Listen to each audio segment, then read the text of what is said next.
Without further ado, I'm so thrilled to introduce our final reader this evening. I first met Paul. We've known each other for a little while. Right. Yes. I think it was here where we first Maybe, met. yes. Push to Publish. You were with the keynote speaker one year. Yeah. And Paul's also a very good. He was a very good friend of a friend of mine, and so we've stayed in touch that way as well. Paul is the author of 5 books: Lawn Boy, Famous Builder, The Burning House, Unbuilt Projects, and The Narrow Door, which is forthcoming from Grey Wolf Press in 2015. His work has appeared in Conjunctions, Denver Quarterly, Fence, the Iowa Review, Plowshares, Tin House, The Rumpus, Unstuck, and in many other magazines and anthologies, including Philadelphia Stories, I'm proud to say. His awards include fellowships from the National Endowment for the Arts, the James Michener Copernicus Society, and the Fine Arts Work Center in Provincetown, where he has twice been a fellow. He currently teaches in the MFA program at Rutgers Camden, and we won't hold that against him, and at the Juniper Summer Writing Institute. He is the editor of Story Quarterly and serves on the writing committee of the Fine Arts Work Center in Provincetown. Please welcome Paul Lisicky.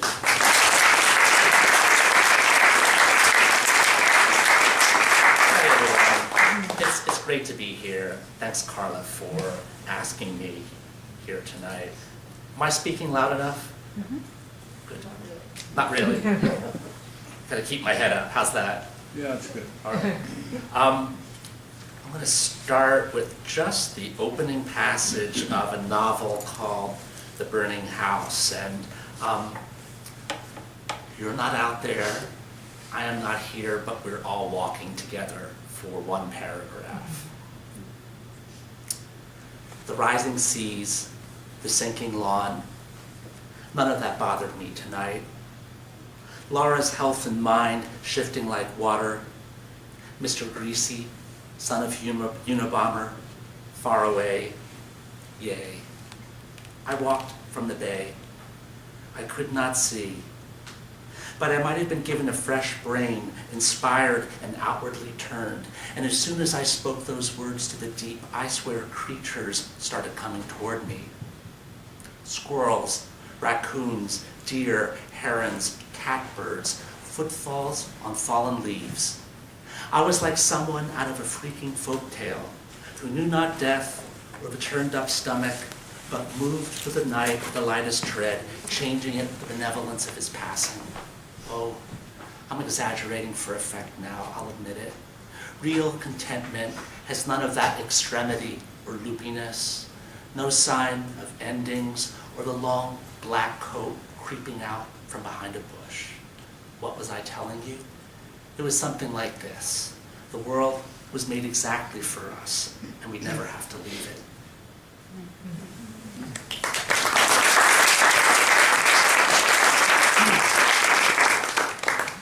So we're going to go on another kind of walk. This one is called Grieg. G-R-I-E-G. Grieg. Grieg's back leg was sore, but he kept pace beside his human because she thought he needed his 7 o'clock walk. He looked up at her bewildered face, her frowsed hair, her nicked up glasses. He knew she'd have preferred to sit down with a glass of wine after work, the laptop open on the blue stool beside her, but she wanted to be a good mother, which was why she was out here in the Marshes Fire Road, walking 2 times faster than he could possibly walk. Blackbirds sprung from tree to tree. Grieg didn't have the sounds to tell his human he needed to turn back. To cry would be to seem weak, and he'd known of another dog who had seemed weak, shunned by the other cocker spaniels in the dog park because she'd started jumping on human laps and peeing. He would never be that weak. He'd keep trudging through the world war in his leg before he'd let it come to that. Grieg's human needed to think of herself as a good person, but no one wanted a weak dog, no one. Grieg did not shake on the examining table. He kept his gaze up on the lights, and when the vet announced that Grieg did not have cancer, that he'd merely been suffering the consequences of too much enthusiasm. He did not feel his relief right away, nor did his human. They stumped out into the day, a little stunned and queasy, in need of breakfast, and walked for a while down a sidewalk lined by cedars. Up ahead they saw a church and animals. There was a priest in walnut-colored robes amid the animals, a bull mastiff, a hen, a cat held over the shoulder like a baby, a ferret, and instantly Grieg felt relief warm his sore leg, though not as much relief as his human obviously felt. She walked faster and tugged Grieg along until his leash was taut at his neck. "The blessing of the animals," she cried, "God be with us," and dropped to her knees and raised her hands to the sincere discomfort of all the animals assembled. The hen staggered to the periphery, as did the bull mastiff, even though the priest's hand had just been upon their heads. The priest himself looked down at Grieg with a kind of mercy that said, "Pity to those for whom God's love was ever in doubt." And Grieg looked back up at him with a face that said, "I've never seen this nut job in my life," and joined the circle of the other animals until he returned to her.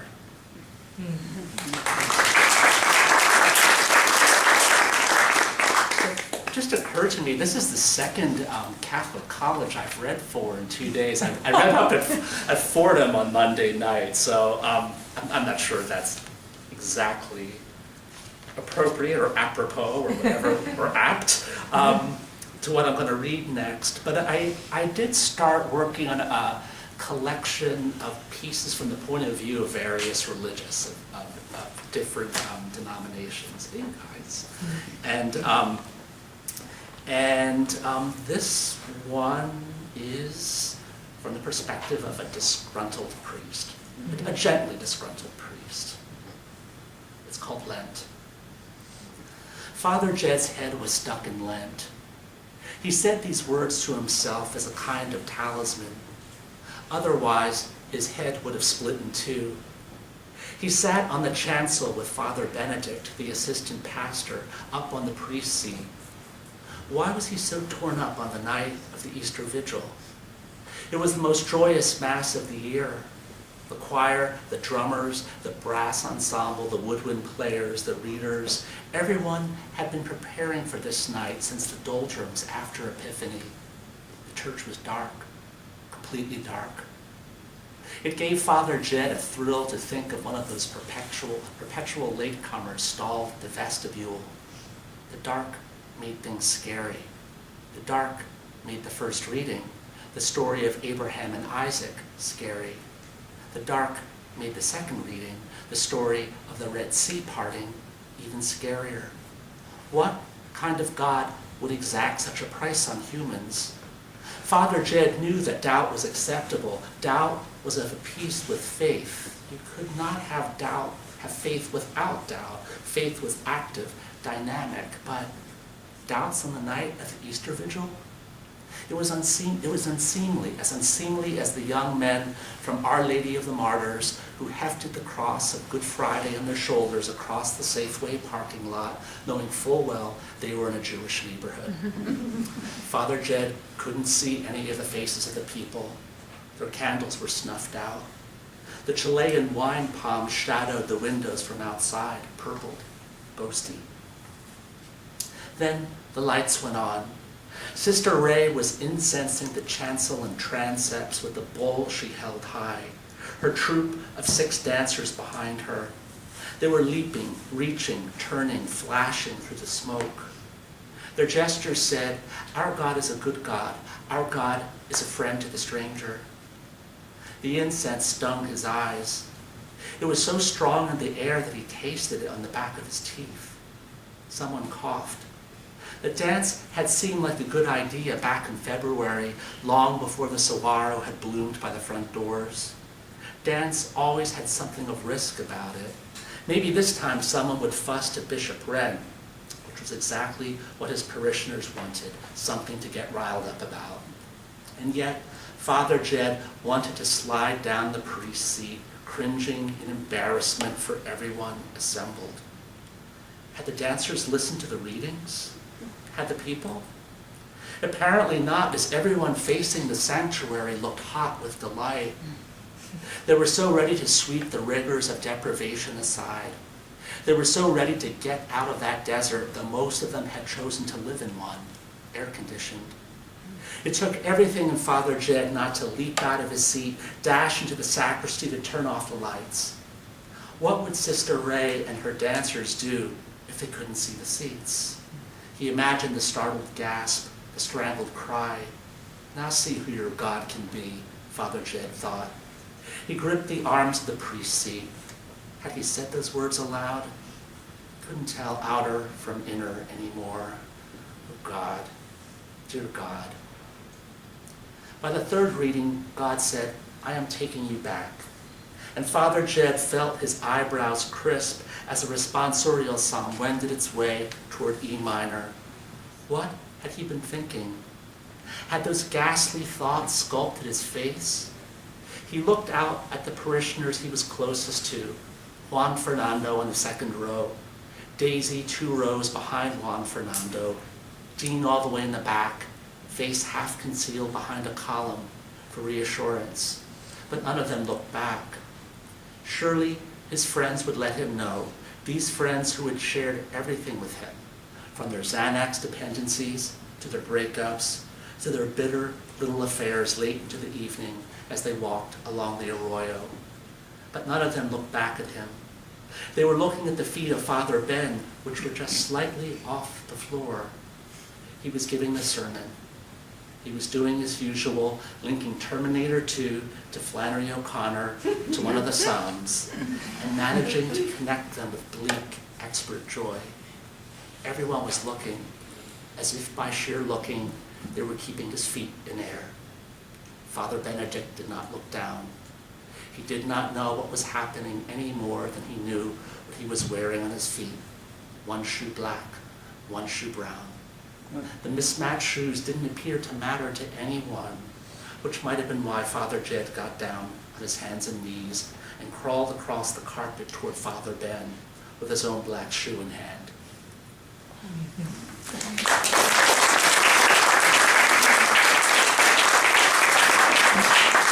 Just 2 more. I'm going to do another swimming piece to argue, not argue, but to converse and connect and align with your piece. This is called Winston in the Ocean. Winston and the Ocean.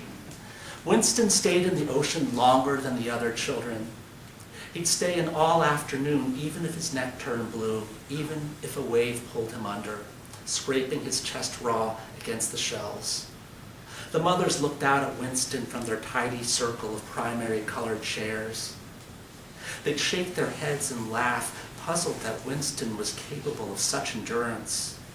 But whenever the subject of Winston came up, Winston's mother stood, offered to run off for iced tea or cigarettes. She loved Winston, of course, but not as much as she loved her injections. As long as they didn't focus too much on Winston, they wouldn't focus too much on her and never wonder what she did to her thigh late at night. She always waited till Winston was fast asleep, after the last cars dragged their headlights around the bulb of a cul-de-sac. 30 years later, Winston still body surfed hours at a time. He still went in when it was 56 degrees and foggy, still went in even when the seaweed was slopped with oil. But something about the going in no longer lived up to his hope for it. He'd think about the sea all week at work, the beryl color when the sun hit the swell, the wafting of ions and oxygen. But once he got to the sand and peeled down to his trunks, he felt the empty box inside him. It opened its lid and stayed like that. It wasn't desolation, nothing as extreme as that. But he was aware of wanting coffee or gum or a beer, not 5 seconds, not 5 minutes after he went in. He'd look back at the shore and think, it hasn't stopped my wanting. The water had always stopped his wanting, though he never said that to himself. The cold turned the hint of extra skin around his waist to cherry red, and he looked down and slapped it, reminding himself he had more miles to run. Someone else might have moved to the desert or to the mountains or to an ashram, but not Winston. He wouldn't let the sea get away from him. It had been his safety for too long. It had turned him into a dolphin. At least he liked thinking he had that slick black skin, and he was tired of his human form. But something so intrinsically him was about to be just another force, the wind, a highway, the billboard, a bucket. He reached into his backpack and felt around for the bottle of Klonopin. He tapped 2, 3 into his palm. He swallowed them dry and looked up to the sun. He wasn't going to do what someone else would do. He'd stay in the water past lunch if he had to, until he came to love that water again. He was in the water for so long that he hadn't realized it was getting dark. Not only had the sun gone down, but the wind was blowing from the north. He rose and fell on the waves like a board ripped loose. The lights of the island burned, and then they didn't. He thought he should be concerned. What was dragging at his feet? Could it be that he'd forgotten to take off his dress shoes? When he opened his mouth for a drink, he was reminded all over again that you can't drink salt. He took just one more sip, and then another just to contest that notion. And before he knew it, he was taking in drink after drink. It tasted as pure as a spring, clean as a tap cooled by moss. He was impressed by those ideas when a mountain of wave crashed down on his back with a sound of metal breaking. How long had he been on the shore when his mother walked toward him from the direction of the snack bar? "Get up," she commanded. A piece of hair fell over the left lens of her sunglasses. She blew it off with a wry, efficient gust. "Mom?" Winston said. "Get up now," she said again, not unkindly, holding out her arm to him. And just when he reached out for her wrist, tanned, shining with bracelets, she walked off a second time, certain she was giving him the right thing.